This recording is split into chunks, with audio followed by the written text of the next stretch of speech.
You're listening to Agile Ideas, the podcast, hosted by Fatima Abuchi. For anyone listening out there not having a good day, please know there is help out there. Hi everyone, and welcome back to another episode of Agile Ideas. I'm Fatima, CEO at Agile Management Office, Mental Health Ambassador, and your host. In today's episode, we're going to deep dive into all things capability assessments, what they are, what they mean, how to undertake one, common pitfalls, and some advice moving forward.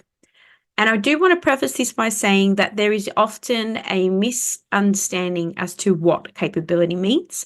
Often people refer to capability as their individual abilities, but in the context of today's conversation, it is all about the ability for your team, company, business, division to do something. So I like to think of capability as the ability to X, which enables you to Y, effectively as a cohesive team-driven effort.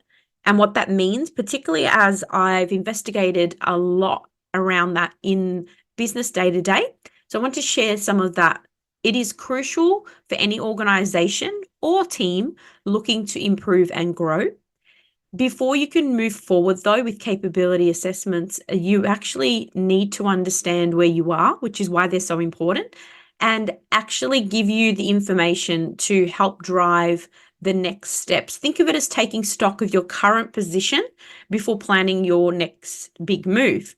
So I've got some tips, some tricks, and anecdotes lined up. So let's get started. And hope you enjoy this episode talking all things capability assessments.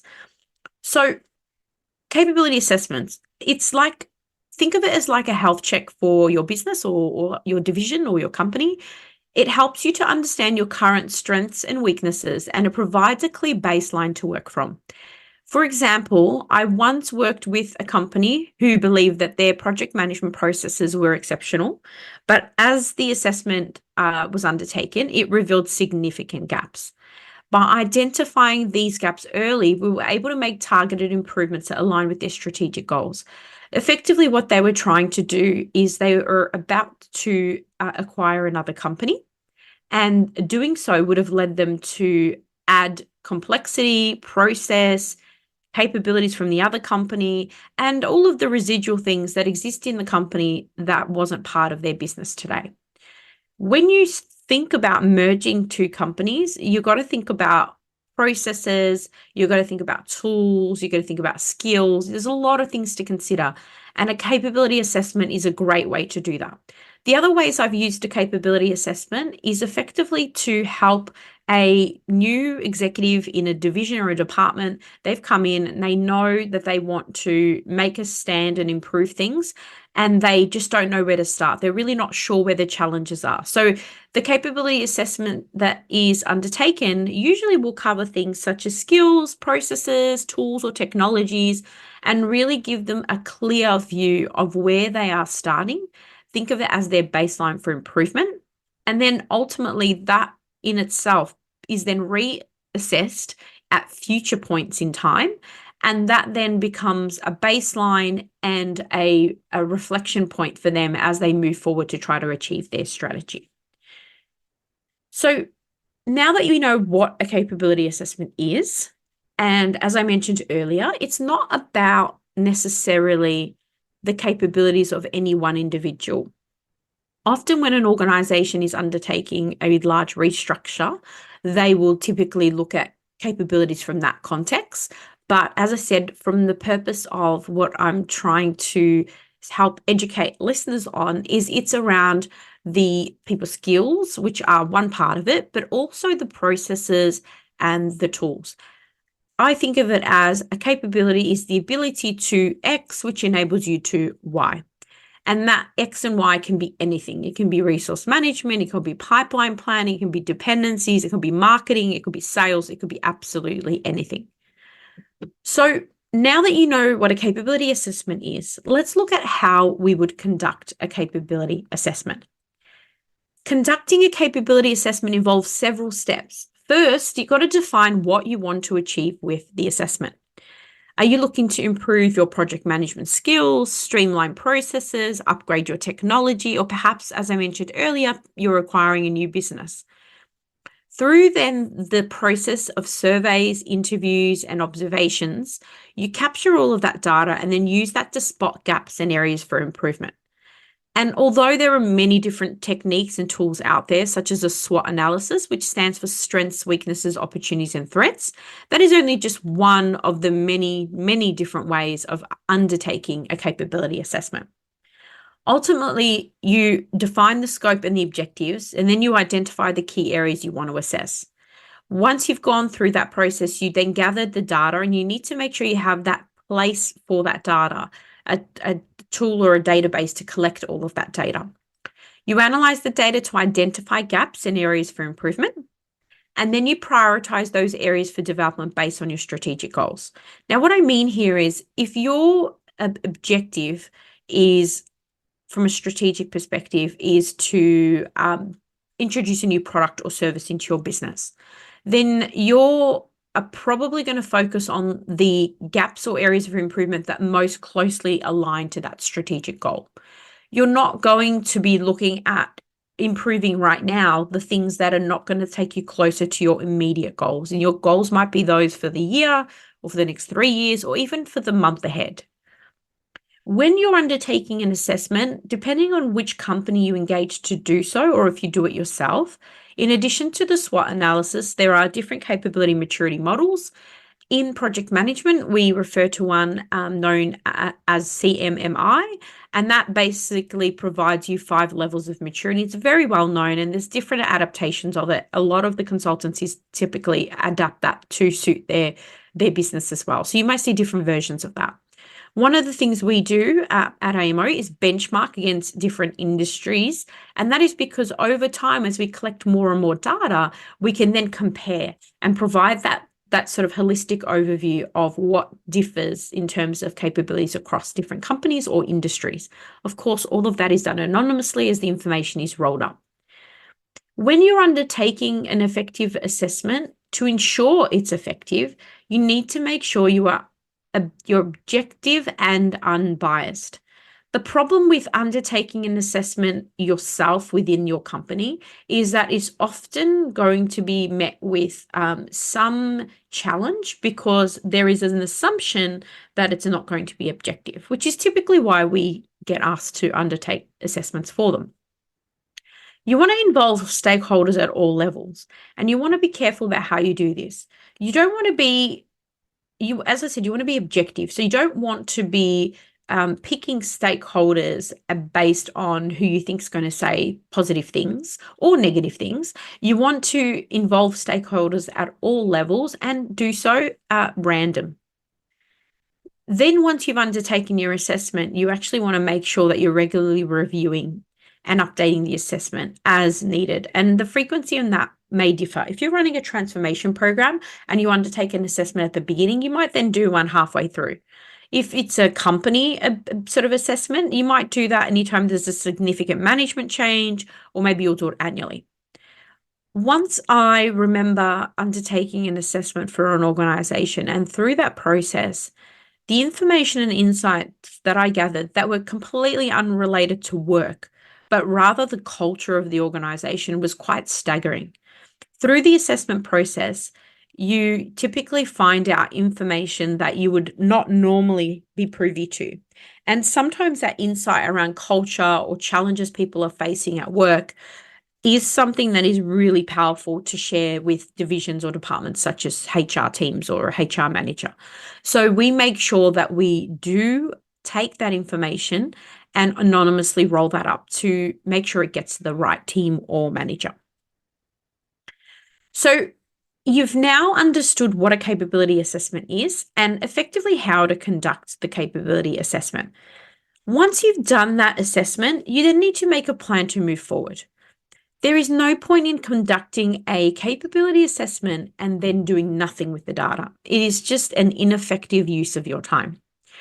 So now that we want to make a plan to move forward, we need to think about the realistic goals and objectives that we want to put in place that then enables us to develop a roadmap for improvement. So typically with organizations, we undertake a capability workshop, and through that workshop process, we will help them to co-design a roadmap for improvement. And the roadmap will include things such as short-term and long-term goals, KPIs, so key performance indicators to measure progress. We'll make sure to engage the team and ensure buy-in through development of communication strategies. And we'll also then sometimes when they need the support to implement some of those changes, but typically they tend to run them as kind of micro projects. And throughout the process, you want to make sure that you are celebrating small wins as you go. As I said, once you have the assessment results, it's then the right time to make a plan, and setting realistic, achievable goals is absolutely key. The worst thing you can do is undertake an assessment, gather data and feedback from your teams, and do nothing with it. It's sort of like your annual engagement surveys that companies run, and it's run by HR and it facilitates feedback across the company. And then often people will be shocked at the feedback the teams are giving for a period of time. They'll probably discuss it for a few weeks and then it falls by the wayside. So you don't want that to happen.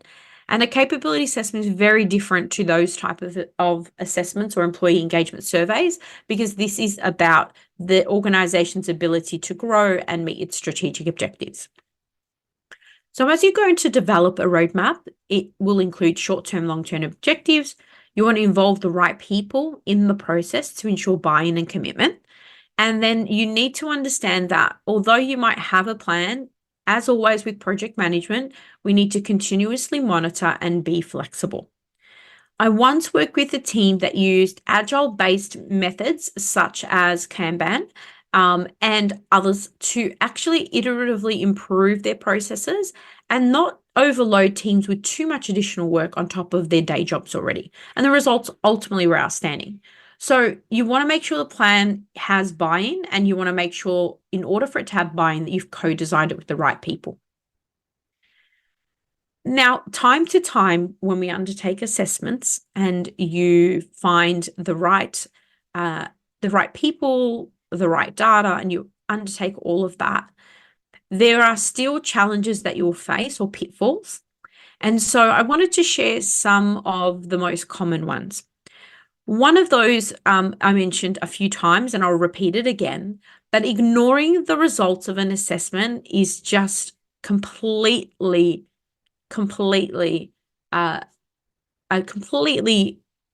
difficult to explain to people when you then want them to undertake another assessment down the line. If you ignore the results and the feedback they gave you, they will not give you that information again.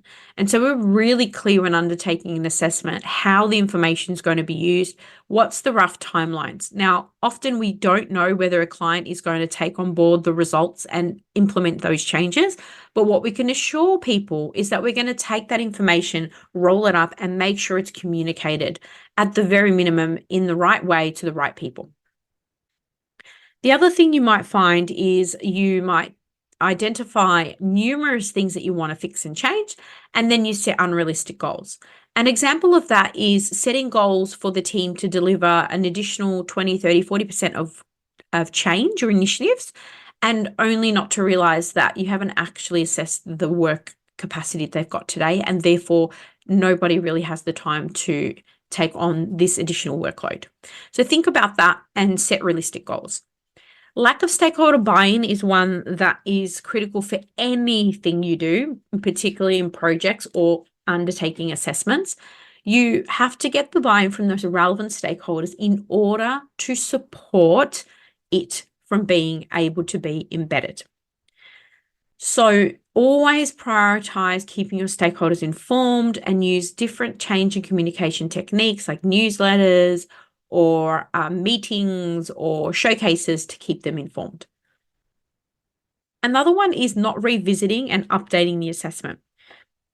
So an example of this where we actually did go through that process and revisit it and update it regularly was working with a really large retailer, undertaking an assessment for them. They were unsure and unclear on where they needed to improve, but they knew they needed to improve.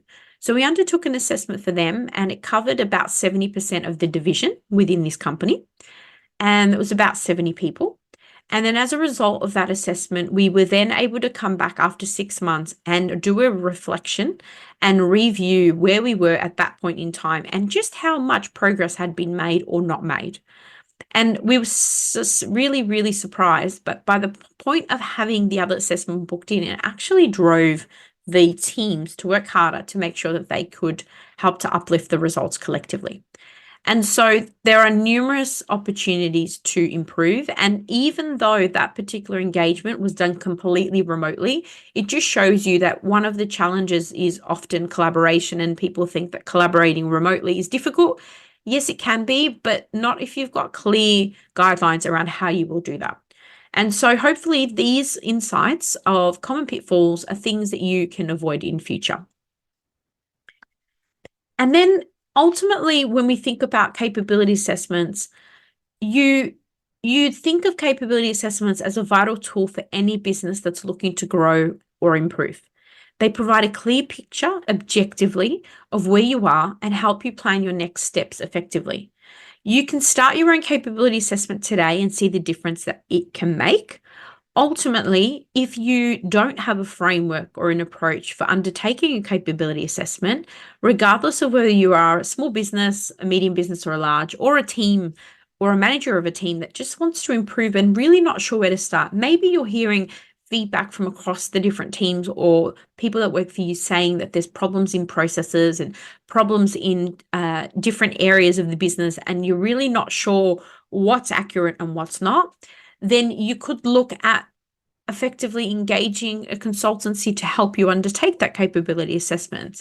At AMO, we do undertake those capability assessments and can share, as I said, results across different industries that will help you to get a better view and a better baseline. We're here to help you every step of the way. So if you need some help with conducting your own capability assessment, then feel free to reach out. You can do so by our website, www.agilemanagementoffice.com, or reach out to me on LinkedIn directly. Ultimately, capability assessment is a vital tool for any business looking to grow and improve. And I hope that this overview of capability assessments in terms of what it is, how to conduct one, developing out a plan to move forward, understanding the common pitfalls, and ultimately the objective of improving and growing your business has been helpful for you. I would love to hear your feedback if you try it, and if you have had assessments done in the past, please reach out to me via LinkedIn. I would love to hear your feedback. Hopefully this has been useful, and I wish you a happy day ahead. Thank you so much for listening to this podcast. Please share this with someone or rate it if you enjoyed it. Don't forget to follow us on social media, and to stay up to date with all things Agile ideas, go to our website, www.agilemanagementoffice.com. I hope you've been able to learn, feel, or be inspired today. Until next time, what's your Agile idea?